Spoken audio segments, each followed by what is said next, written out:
Hello and welcome to this episode of Self-Made. I'm your host, Dee Brown, CEO. Joining me on the show today is Torrence Burnett. Torrence is a music executive and attorney. Welcome to the program. Thank you so much for having me. Oh, it's my pleasure. Yeah. So look, I want to just jump right in. We got a lot of ground to cover. So just give me a little background on your childhood. Where did you grow up and what was your childhood like? Childhood, well, I am an Army brat, so I really grew up everywhere. I was born in Chicago, but because my father was an active duty serviceman in the U.S. Army, we moved everywhere. So I had the opportunity to see the world and experience all different types of cultures, which I think really adds extra layer to me because I really embrace diversity and I understand that the world is bigger than just your little area. Right. So let me ask you this question. But did that impact you in terms of establishing friendships through school, moving frequently? Well, it was tough to, make friends in the beginning, but I think childhood-wise, you just got to a point where you just did whatever the parents told you to do, and you made whatever adjustments necessary. But I think those times really made a major impact on me as a young adult and as a professional, actually. So what about high school? What was high school like? High school, I went to two different high schools. I started out at Waynesville High School, which is the high school for Fort Leonard Wood, Missouri.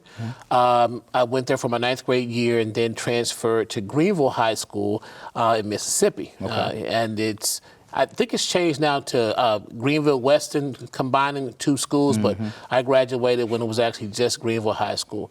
It was a beautiful place for me, had a lot of family members there. The culture is rich there, and it just gave me my home base that is what I use today as my foundation to just reach out into the world and try to make a positive impact. So did you have any challenges that you had to face as a child or anything that you had to overcome? Absolutely. I think the biggest challenge was just being disenfranchised. Even though my father was in the military, we didn't have a lot of money. We thought we did, but we really didn't. Right. I think my parents did a great job of it as giving us a place of love and providing for us, but the family around us thought that we were rich, but soldiers don't make any money. And so it was tough just being able to make things work. I remember a time that my father was stationed in Korea. My mother, my sister, and we were still in Greenville, and I think we spent probably about 2 or 3 months where we were able to live off of cornbread muffins, hot dogs, and my mom's probably going to kill me after she sees this, and noodles. Yeah. So you graduate from high school in Greenville. Mm-hmm. So what's your next step from there? My next step was to go directly to Delta State. Then I left Delta State. I joined the U.S. Army myself and started traveling the world, started getting some really hard lessons because I think at that point I didn't really understand how the world worked, and my mom had done a great job of sheltering me, and the blinders came off, and it was time to grow up. So give me an example of one of the lessons you had to learn, one of the hardships you had to deal with. I had to learn that not everybody wants to hear my opinion. I had to learn that there's a system, and you have to learn the system, get inside the system in order to effectuate change in the system. The Army is not a place where you can go in and push your wheel. Even if you're right, you just don't do it like that. Right. Luckily for me, my father was still in, so he worked in the background to help me through a lot of situations. And I'll tell you, I spent maybe my first 6 years as a lower enlisted. And what that means is it's E1 through E4. After you do E5, you move into what's called a non-commissioned officer and up the ranks. But I met a black female sergeant who took me under her wing. She kicked my butt, but she changed my trajectory and really changed my life. Yeah. So what exactly, tell me about that experience. let's just say I was really smart, I was really capable, but I didn't want to follow the rules. And so she got with me and basically showed me that I was better than my choices. And she protected me from other people who wanted to do real harm to me, but she also disciplined me. She held me accountable for my choices, and whenever I was doing the right thing, she made sure I got the right opportunities. Example is, I went from E4 to E6 in roughly 22 months after spending 6 years stuck at E4. Wow. So how do you think the Army overall impacted your life? The Army taught me basically that you can do whatever you put your mind to, but again, you have to understand that there's a system. Get inside the system, learn the system, and then effectuate the change that you want, not just for yourself, but for everybody else around. Right. And so once you leave the Army, what's the next step in your professional career? So I was at a point where either if you hit 10 years, everybody says you just stay in. So I was at 8 years, 10 months, and 4 days. I wasn't really keeping count, but I knew that I wanted to do music full time. And so I'm like, hey, let's do it. And I got out in El Paso, Texas. I just signed this great rap group, and I thought that I could make it work for them. Now, I didn't know much, but we got together, we worked hard, we achieved some things like getting on the radio, which was very hard to do back then, and did some touring with Snoop Dogg and some other big acts, and it just started to click for me. Yeah. So when did you develop your passion for music? I always had the passion.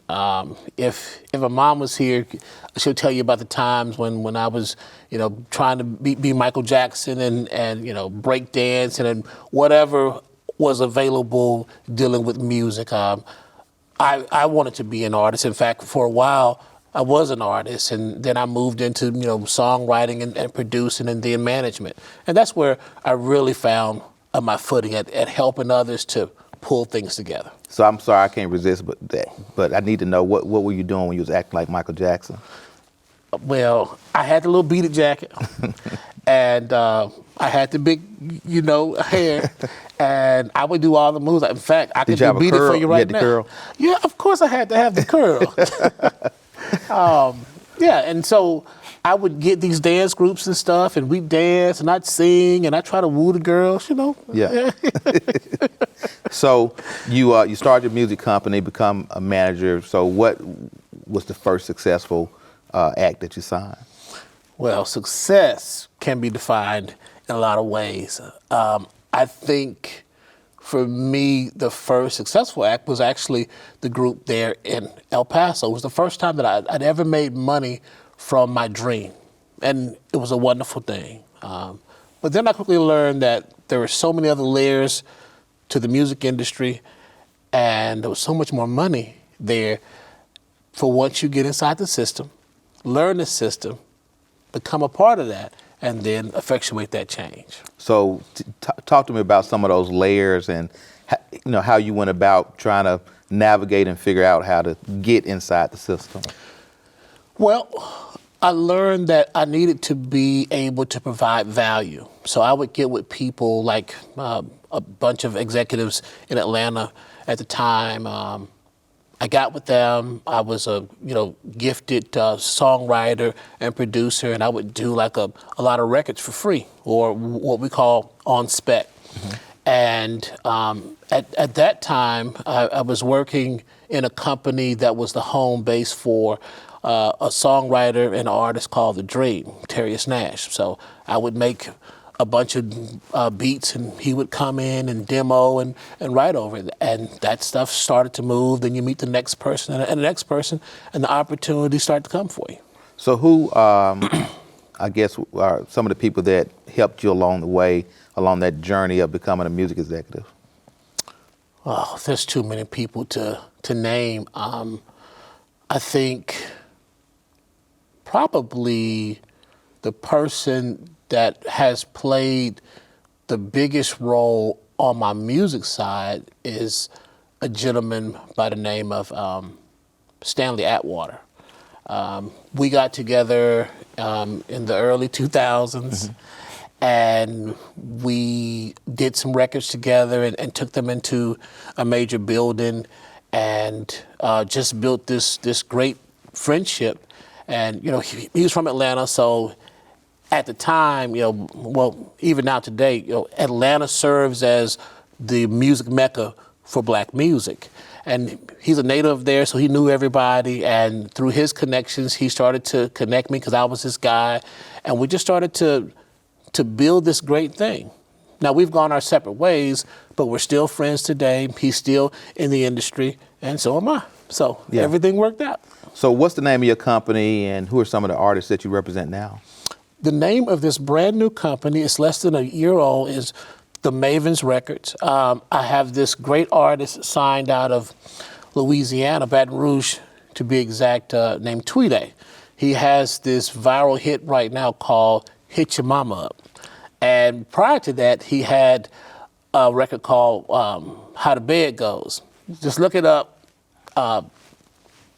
Disclaimer, it's rough. But if you like to have fun, it's great stuff. I also have these super producers and writers. One is named Yo King Eli. He's phenomenal. I have an R&B artist named Kamira. She's out of Texas as well. She's brand new. She did her debut record in this past, I think it was September, October. Done very, very well. India Monet is there. Will Instrumentals and I did a record with a artist that we had over at Island Records by the name of Trinidad Cardona. That's gold, and we have another platinum record with him. So it's just a beautiful, beautiful thing at the MaVens Records. So talk to me about the music industry.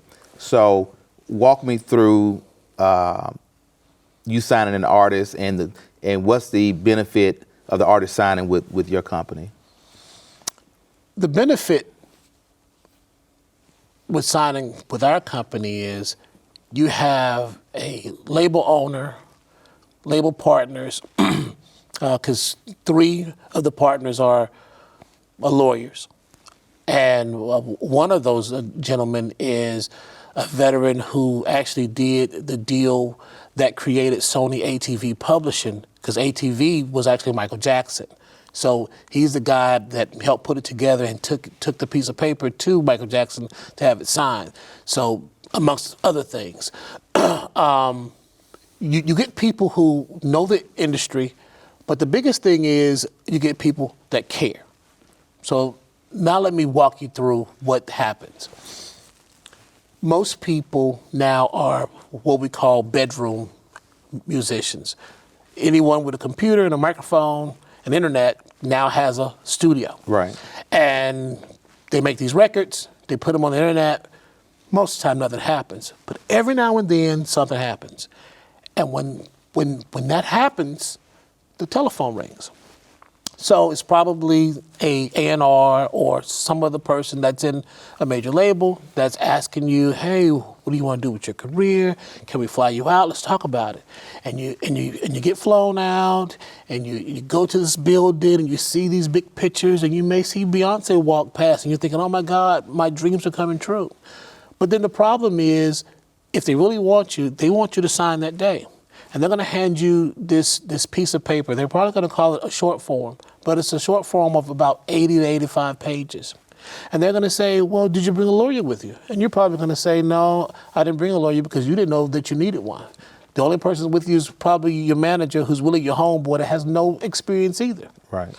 And they'll give you a list of attorneys who don't work for the label that's on this approved list. The attorney's going to come in and do their job. But are they really working for you zealously? Are they pushing back on the things that's going to matter? Probably no. And so that happens. People then get their record launch. Things are okay for a minute, but more times than not, you hear the story of, oh, I got screwed over. I didn't make any money. I signed a terrible deal. And you hear all these fights going on. Well, I didn't like that. And so I was actually compelled to stop being an executive for a while and go to law school.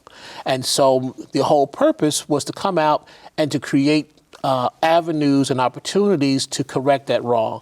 I want to see young entrepreneurs, especially black young entrepreneurs, get an opportunity to work and thrive on a level playing field. And so that's what you get when you sign with us. We don't have the slave deals. Everybody is a partner. And when a dollar gets made, it's not like you're going to owe us forever and never get out of this perpetual cycle of being upside down or unrecouped. That's not what we're doing over there. Yeah, and so you talked about being unrecouped. So what is that exactly? And if you know of some, bad deals that have taken place without calling names, share a story with us. Well, if you let artists tell you all deals are bad, but I don't think that there's such thing as a bad deal. I think it's about understanding what you're doing, understanding the system, get inside of that system in order to effectuate the change. Let me explain it like this. The average deal is based on a system where the artist is earning a royalty. And just to use easy math, a artist in this example is going to earn 10%. So 10 cents of every dollar made is going to be attributed to the artist's account. Well, let's say that the artist took a recoupable advance of $100,000 and the recording fund, the cost to record the record was another $500,000. And we'll cap it there. So we're at $600,000 that's owed back to the company that has to be recouped before the artist is going to see a paycheck. So let's say the record comes out, and I'm going to make the number easy. It's going to be $1 per copy sold, whether it be through streams, equivalents, or whatever. Mm-hmm. So we sold 1 million records, and so everybody's happy. Yeah, I got a big record. I sold 1 million. So you got $1 million that's on the top line. But the artist is earning money at 10 cents. So the artist has only earned $100,000. But you remember the artist has to pay back $600,000. So now you're going to get a statement saying you owe a balance of $500,000. But if you had a big record that sold 1 million, well, what has to happen next? A new record's got to be done. So now you're going to get that same cycle happen again, and that's how artists never get recouped. Wow. So, was there anyone in your life that inspired you to want to be an entrepreneur or want to own your own business or be in the music industry? My mom inspired me to be an entrepreneur.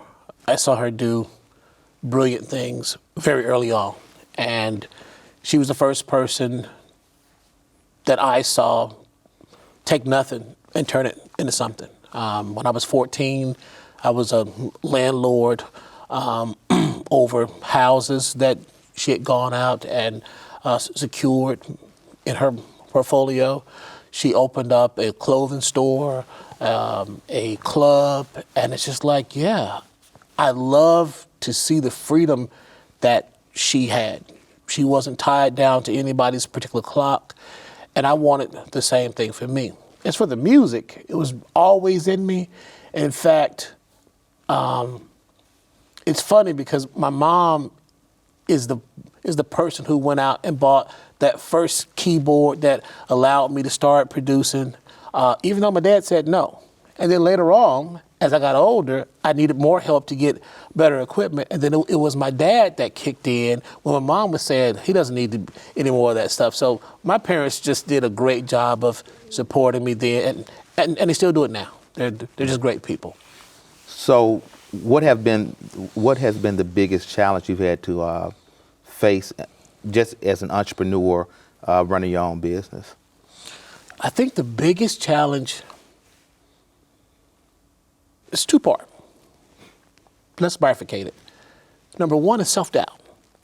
You have so many things in your mind telling you not to do it, or it's not going to work, or thinking that you're not smart enough or you don't know enough, or the people that you meet, they're going to see right through you and know that you're not good enough.